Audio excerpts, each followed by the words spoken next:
Une petite vidéo rapide pour vous montrer comment trouver le PGCD, c'est-à-dire plus grand diviseur commun de deux nombres, d'une manière plus rapide que ce que j'avais fait dans ma vidéo précédente sur le sujet. Globalement, ce que je vous avais fait faire, c'était décomposer un nombre, décomposer un autre nombre, ensuite écrire la liste des diviseurs du premier nombre, la liste de tous les diviseurs du deuxième nombre et trouver le plus grand commun à ces deux listes.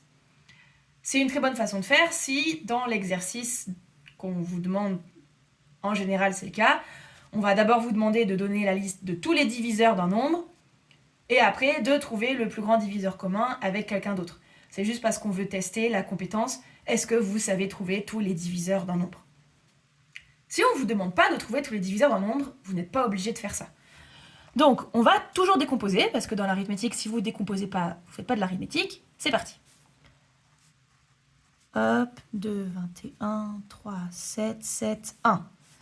2 plus 3, 5 plus 1, 6 dans la table de 3. 3, 23, j'ai 7. Il reste 2, 21, j'ai 7.